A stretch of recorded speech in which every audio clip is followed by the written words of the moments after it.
মূল সার রোপণের আগে দিতে পারিনি, মূল সার রোপণের দিন দেওয়ার সুযোগ হয়নি, এই কমেন্টটা বারে বারে আসছে। এই প্রশ্নটা আমার মাথা খারাপ করে দিচ্ছে। তাই আজকে ছুটে এসেছি আজকে জমিতে। আগের ভিডিওয় বলেছি রোপণের দিন মূল সার দিয়েছি এবং তারপরে 3বার চাপান সারের কথা বলেছি। কমেন্টটা হলো তাদের যারা রোপণের দিন মূল সার দিতে পারেনি, রোপণের পর 7 থেকে 10 দিন পর সার দিচ্ছেন, তার জন্য চাপান সার দেওয়ার নিয়মটাও বদলে গেল। আগের ভিডিওয় বলেছিলাম মূল সার দেওয়ার সঙ্গে 3বার চাপান সার দিয়ে চাষটা কমপ্লিট করতে। যারা রোপণের 7 থেকে 10 দিন পর মূল সার দিচ্ছ তাদের 2বার চাপান সার দিয়েই চাষটা কমপ্লিট করতে হবে। বৃষ্টি এসে গেল, লোকেশান চেঞ্জ করতে হবে। আগের দিন ভিডিওতে বলেছিলাম রোপণের দিন মূল সার দিলে তার 15 থেকে 21 দিনের মাথায় প্রথম চাপান সার দিতে হবে।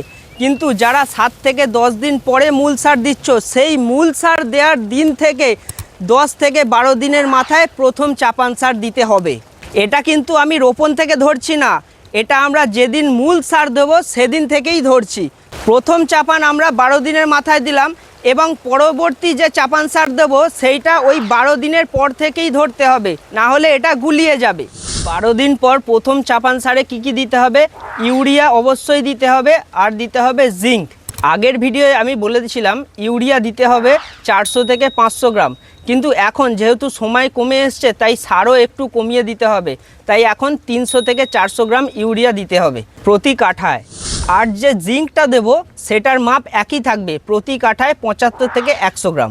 এগুলো দিয়েই প্রথম চাপান কমপ্লিট করব। এবার আসি দ্বিতীয় চাপানে। প্রথম চাপান যে দিলাম 12 দিনে, সেই 12 দিনের মাথা থেকে 1, 2, 3 করে নেক্সট 20 দিনের মাথায় দ্বিতীয় চাপানটা দেব। দ্বিতীয় চাপানে কি দেব? ইউরিয়া আর পটাশ এমওপি। আগের ভিডিওয় বলেছিলাম প্রতি কাঠায় ইউরিয়া 400 থেকে 500 গ্রাম, এবারেও সেই মাপটা একই থাকবে। আর এমওপি বলেছিলাম 300 থেকে 400 গ্রাম, যেহেতু সময় কমে এসছে তাই এমওপি বা পটাশের পরিমাণটা কমিয়ে 200 থেকে 300 গ্রাম দেব।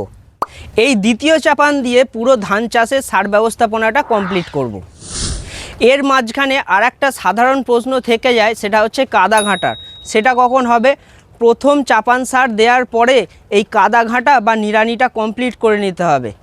আমাদের সবাই চাষির টিম এই কাদা ঘাঁটার জন্য বৈজ্ঞানিকভাবে একটা যন্ত্র আবিষ্কার করেছে, সেটা আগের ভিডিওতে বলা আছে। সেই অস্ত্র দিয়ে বিঘে বিঘে জমি আপনি একাই কাদা ঘাঁটতে পারবেন। আজকের ভিডিওটা হচ্ছে তাদের জন্য যারা রোপণের দিন সার দিতে পারেননি, রোপণের 7 থেকে 10 দিন পর মূল সার দিয়েছেন, তারা কিভাবে চাপান সারটা দেবেন তাদের জন্য। আজকের ভিডিও এই পর্যন্তই। ধান চাষের আরও তথ্য জানতে চলে যান সবাই চাষি চ্যানেলের প্লেলিস্টে, যেখানে ধান চাষের সব রকম সমস্যা এবং তার সমাধান একসঙ্গে গুছিয়ে রাখা আছে।